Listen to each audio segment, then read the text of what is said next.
हमारी शरणागति पुष्ट होनी चाहिए। शरणागति पुष्ट होने के लिए सबसे पहला लक्षण है दैन्यता। जो जितना झुकता है वो उतना महान होता है। झुकने वाला ऐसा नहीं कि जिसके प्रति झुक रहा है वो महान है, ऐसा नहीं। जो झुक रहा है वो महान है, दैन्यता। दूसरा है निष्कपटता। हमारे प्रभु की शरणागति की पुष्टता के लिए, शरणागति के तो अलग भाव वर्णन, हमारी शरणागति पुष्ट रहे, नष्ट ना हो। भगवत शरणागति पुष्ट तो भगवत प्रेम निश्चित प्रकाशित होता है। उपासक को देखना चाहिए कि दैन्यता है कि अभिमान है। हृदय में दैन्यता का स्वरूप है किसी भी तरह से हमें गाली दी जाए, अपमान किया जाए, निंदा किया जाए, तिरस्कार किया जाए तो मुझे ऐसा ही लगे कि मैं ऐसा ही हूं, इसी का पात्र हूं। उसे दैन्यता कहते हैं। वाणी से हम माइक से बोलेंगे कि हम अधम हैं, बड़े नीच हैं, बड़े ऐसे हैं, ये भी दैन्यता की भाषा है। और हाथ जोड़कर प्रणाम मुद्रा में रहेंगे, ये भी दैन्यता की मुद्रा है। लेकिन यहां हृदय की दैन्यता को कह रहे हैं कि जब कोई दूसरा कहे तू नीच है, अधम है, पाखंडी है, दंभ करता है, भक्ति नहीं है, और अपने को सीधी बात ये लगे कि सही बात है, मैं ऐसा ही हूं, इसे दैन्यता कहते हैं। शरणागति हमारी जो विक्षिप्त हो जाती है, जो दोषयुक्त हो जाती है, जो पूर्ण नहीं हो पाती शरणागति, उसका कारण देहाभिमान, उसका कारण गुणाभिमान, साधनाभिमान, इनमें से कोई न कोई अभिमान होता है। इसलिए कह रहे सबसे पहला लक्षण बाबा की विचार में दैन्यता, और ये बहुत प्रिय है दैन्यता भगवान को। दूसरी है निष्कपटता। कपट नहीं रखना चाहिए। हरि और गुरुदेव, हरि गुरु चरण सेवा अनुसरहु, अर्चन बंदन संतत करहु, दास संतन कर शुक्ला। हृदय में कम से कम एक जगह तो निष्कपटता आ ही जाए गुरुदेव भगवान से। पर ये बहुत छलिया मन है, ये सर्वज्ञ प्रभु से भी छल करना चाहता है, बहुत छलिया है। अगर हमारी शरणागति का अपहरण कोई करता है तो अभिमान और कपट। दूसरा जब निष्कपटता है तो कपट अगर है तो हमारी शरणागति ढक जाएगी। मोहि कपट छल छिद्र न भावा, मेरे प्रभु कह रहे हैं। यही दरबार दीन को आदर, पक्की बात। पहला है दैन्यता, दूसरा है निष्कपटता। शरणागत उपासक के हृदय में कपट नहीं। कपट का मतलब होता है कि मुख से कुछ और बोल रहे हैं और हृदय में कुछ और है। ये कपट प्रायः अपने लोग बहुत अच्छी तरह हृदय में सजा के रखते हैं, इसीलिए शरणागति पुष्ट नहीं होती। निष्कपटता, जैसे का वैसा, बिल्कुल गुरु के सामने, प्रभु के सामने, उसमें। तीसरा सत्यता। वाणी में सत्य, हृदय में सत्य, आचरण में सत्य, सत्य धर्मयुक्त। असत्य संपूर्ण संसार के भोग और संबंध है। किसी भी संबंध और भोग में प्रियता है तो शरणागति का अपहरण हो जाएगा। सत्य श्री भगवान, नाम, धाम, लीला, रूप, प्रेमी जन। इसके अलावा सब मिथ्या। जितना कुछ देख रहे हो परिणाम देखा जाता है, परिणाम में सब झूठा। चौथा सर्व समर्पण। सर्व शब्द लगा हुआ है, तन मन प्राण एक एक वृत्ति केवल अपने शरण की तरफ। यहां सर्व समर्पण नहीं होता, समर्पण होता है पर सर्व समर्पण नहीं होता। सर्व समर्पण कुछ हमारी पर्सनल वृत्तियां हैं, कुछ हमारी शर्तें हैं, कुछ हमारा है, तो सर्व समर्पण नहीं। सर्व समर्पण दशरथ जी महाराज के श्रीमुख के वचन, नाथ सकल संपदा तुम्हारी, मैं सेवक समेत सुत नारी, सर्वस्व आपका। जहां कहीं शरणागति पुष्ट पाई गई तो सर्व समर्पण वाले की, वो चाहे राजा ही क्यों न हो। महाराज शिवाजी, वीर शिवाजी, समर्थ गुरु रामदास जी सर्व समर्पण, पीपा जी सर्व समर्पण। कैसा शरणागति पुष्टता का ये लक्षण, सर्व समर्पण। पीपा जी महाराज राजभाव में अपने सब राजवैभव के साथ गुरुदेव श्री रामानंदाचार्य जी के, तो वहां तो पार्षद खड़े रहते थे, सहज में ऐसे थोड़ी मिल सकते हैं। आप जाके प्रार्थना की, कह दो कि महाराज पीपा जी आए हैं और स्वामी जी के चरणों के दर्शन करना चाहते हैं। जाके सूचना दी, जाके कह दो कि हाँ राजा महाराजाओं की कोई आवश्यकता नहीं। स्वामी जी साक्षात भगवान का स्वरूप रामानंदाचार्य जी आए और उनका महाराज का आदेश है कि हाँ किसी राजा महाराजा की जरूरत नहीं। उनको लगा मेरे से कोई गलती हो गई।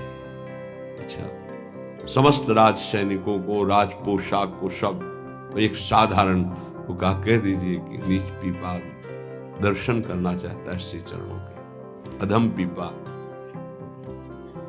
स्वामी जी से कहा, स्वामी जी ने कहा कह दो यहां खड़े खड़े क्या करता है, वो समीप में कुआं है वहां गिर जाए। आए और कहा आदेश है स्वामी जी का, वो समीप में कुआं है वहां आप जाकर के गिर जाइए कुएं में। जो आ गया स्वामी जी बिल्कुल नजदीक पहुंच रहे कुएं के। स्वामी जी बिल्कुल अब पहुंच गए हैं, अगला कदम रोक दो, रुक जाओ, वापस आ जाओ। स्वामी जी निकल के आए, दर्शन दिया, जाओ हम स्वयं आएंगे तुम्हारे नगर में, फिर तुम्हें मंत्र और विरक्तता सब प्रदान। महापुरुष बना दिया। पीपा जी का पावन चरित्र, सर्व समर्पण, प्राण समर्पित है, कुएं में गिर जा, मतलब तन प्राण सर्व। पहले में राज धन वैभव, बड़ा शरणागति का महामहिम स्वरूप है। ये समर्पणता तो हम दिखाते हैं, लेकिन सर्व समर्पणता नहीं। कुछ अपना है, कुछ आपकी बात मान लेते हैं, इसीलिए वो खिचड़ी बनी रहती, शरणागति नहीं हो पाती। जब उपासक के हृदय में अपना अस्तित्व रहता है तो उसको भक्ति नौटंकी नाटक नजर आती है। अपनी वासना की पूर्ति, अपनी इच्छा की पूर्ति के लिए वो भगवान की उपासना को नाटक समझने लगता है। अगर अपनी वासना, अपनी इच्छा, इसका त्याग कर दिया जाए तो भक्ति का परिचय मिलता है। प्रायः बड़े बड़े महाभागवतों के घर वाले ही, परिवार वाले ही उनको नहीं समझ पाए और उनका तिरस्कार करें। इस बात के लिए वो जैसा चाहते हैं वैसा आप चलिए, उनको जितना पसंद है आप कीजिए। जैसे कुछ भक्तों को कि हमको पूरी रज लगाना पसंद नहीं, बस हल्का सा तिलक लगा लीजिए, क्योंकि आपने गुरुमंत्र लिया इसलिए तिलक लगा लीजिए। ये जरूरी है पूरा मुंह में थोपना, क्योंकि तुम्हारी दृष्टि नहीं है ना। तुम रज पसंद नहीं करते, गाल गोरे पसंद करते हो। ये पसंद कर, ये चमड़ी कब तक रहेगी, नष्ट हो जाएगी। न तुम्हारी रहेगी ना जिसकी देख रहे हो उसकी रहेगी। पतन हो जाएगा। जिन जिन भक्तों का विरोध किया उनका पतन हो गया। ये सर्व समर्पणता भक्ति में जब साधक चलेगा तो अपने आप आ जाएगा। उसको किसी की कोई परवाह नहीं रहती, अपनी भक्ति में कहीं वो आंच नहीं आने देगा। जीवन की बाजी लगा दी है, अनंत जन्मों से बिगड़ी बात को बनाने चले हैं। तो हम ये देखते हैं कि देवता परिवार वालों की बुद्धि में बैठ करके उसको शरणागति से भ्रष्ट करना चाहते हैं। बस जैसा हम कहें वैसा तुम्हें चलना है। अब भी तुम अपना अधिकार रखते हो, भगवान की कृपा मनाओ कि अभी तुमको कुछ मान रहे हैं इसलिए सुन रहे हैं वो भक्तजन, और ना माने केवल प्रभु को माने तो रत्नावती जी ने मूड मुड़ा लिया और खिलाफत में बैठ गई उनकी आज्ञा के खिलाफ। राजन आज से त्यागती हूं, इस महल में प्रवेश नहीं करूंगी, केवल श्री भगवान का आश्रय लेकर संतों के बीच में रहूंगी। जो बिगाड़ना है बिगाड़ लीजिए। आखिरकार साष्टांग दंडवत और चरणों में गिरना पड़ा पूरे चरित्र के बाद। तो बहादुरी तो तुम्हारी इसी बात की है कि अपने प्रभु के चरणारविंद में आपने अपनापन का दान कर दिया। अब प्रश्न नहीं खड़ा होता, तुम साधना का स्वरूप क्या जानते हो? अरे चित्त प्रभु में लगा है, पूरा दिन हो गया उठे ही नहीं आसन से। भगवदाकार वृत्ति है आसपास सब। बड़े सिद्ध महापुरुष की बात कह रहे हैं, पूज्य श्री श्रीधर बाबा। इतनी रज होगी पूरे सिंहासन में, इतनी ऊंचाई से, क्योंकि परिक्रमा नजदीक काली दे के। उनको शरीर की शुद्ध नहीं तो कब वो रज पूछे। मच्छरदानी लगी थी, मच्छर क्या पूरा हाथ चला जाए, और 10-5 छिपकली उस मच्छरदानी में चिपकी रहती थी। बस ऐसे घुस गए अंदर, बस पूरा कमरा कहीं जाला, कहीं ये कहीं वो। जब बाबा इसे साफ, अरे नहीं भाई चलो तुम बाहर ऐसे रहे। जहां उनकी स्थिति है, कभी कभी ऐसी स्थिति देखी है कि जो वाणी से नहीं बोल सकते, ऐसी अनिर्वचनीय स्थिति। आंखों से अश्रुधारा, शरीर कांप रहा सैया पे, छूने की हिम्मत नहीं, चरण चापने गए, होश ही नहीं बाबा को, ओठ फड़फड़ा रहे, कैसी भगवदाकार एकदम स्थिति। जब उपासक चित्त प्रभु से जुड़ेगा तो ये सब अच्छा नहीं लगता। बढ़िया संगमरमर, बढ़िया सैया, बढ़िया नहीं खान पान ते भावे है, नहीं कोमल वसन सुहावे है, सब विषय लगे ते खारा है, हरि आशिक का मग न्यारा है। क्या चल रहा है? ये दिमाग क्या कह रहा है? हर भाव हमारा केवल लौकिकता से जुड़ता है। भजन को क्या जाना है? लौकिकता सिद्धांत को भजन माना जाता है। इसीलिए यहां शरणागति की ये अलग कोटि से वर्णन कर रहे हैं बाबा। नहीं, नवधा भक्ति का जो वर्णन होता है ना, उसमें श्रवणम कीर्तनम स्मरणम, शरणागति को बचाने की बात, पुष्ट करने की बात, पूर्णता की बात। 5वां सर्वाधारता। कोई भी हो, सबका आधार भक्त बन जाता है, घोर विषयी को भी रास्ता दे देता है। चलो ऐसे चलो भगवान की बात सच्ची कहते हैं। कोई अगर भक्तों के हृदय को जान जाए तो लूट ले, माला माल हो जाए, पर वो भगवान ऐसी सीमा रखते हैं कि तुम जान ही नहीं सकते हो। जैसे कोई फिसल के गिर गया है तो आप खड़े होके नहीं उठा सकते हो, फिसल के गिरने वाले की गिरने की स्थिति में पहुंचना पड़ा। वैसे ही झुक के, वैसे ही गिर के, फिर उसे उठा करके फिर खड़ा किया गया। जितनी स्थिति में वो गिरा हुआ उसी स्थिति में पहुंचकर उठा। उसको क्या जरूरत है झुकने की? जिसने अपने जीवन में कभी भोगों को, विषयों को, संसार को, गृहस्थ को स्वीकार ही नहीं किया, वो तुम्हारे बीच में घुसकर तुम्हें पकड़कर जहां तुम हो वैसी स्थिति से उठाकर ऊपर खड़ा कर रहा है। अगर तुम सही उपासक होते तो दृष्टि मात्र से तुम्हारा उद्धार हो जाता, लेकिन तुम उस बात को नहीं समझते हो। इसलिए ये सब व्यवहार अपनी स्थिति से उतरकर और झुककर तुम्हारे समान बनकर तुमको उठाया जाता है। सर्वाधारता उस नहीं समझ पाओ।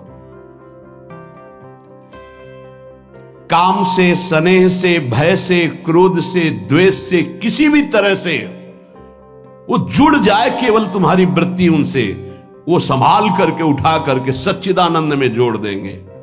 चाहे भगवान से जुड़े या भगवत प्राप्त महात्मा से, भगवत प्रेमी से जुड़े, वहीं पहुंचा देंगे। नंग धड़ंग शराब पिए हुए गंगा जी में खड़े हैं, उपद्रव कर रहे हैं।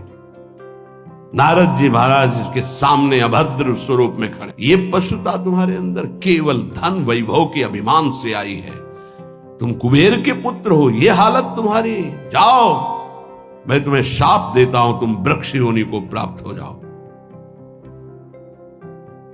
लगा ना कि महात्मा बहुत कड़ुआ स्वभाव प्रकट कर दिए, बहुत करुणा कर दी। हालत क्या थी, पहुंचा कहां दिया। वृक्ष तो बनो पर नंदालय के, जाओ तुम्हें सच्चिदानंद भगवान का दर्शन, संभाषण और स्पर्श प्राप्त, जो बड़ी बड़ी साधनाओं से नहीं प्राप्त होता, और नारद जी ने शाप दे के प्राप्त करा दिया। दामोदर गोविंद भगवान के उदर में बंधा हुआ उखल है, घसीटते हुए वहां जाते हैं, यमलार्जुन के बीच में फंसा देते हैं, मारते हैं अखिल शक्तियों के स्वामी। जरा सा झटका, उखड़कर दोनों वृक्ष गिर जाते हैं। उनसे दिव्य रूप धारण करके यही प्रकट होते हैं जो यमलार्जुन बने हुए थे। नलकुबर मणिग्रीव शायद ऐसा नाम है।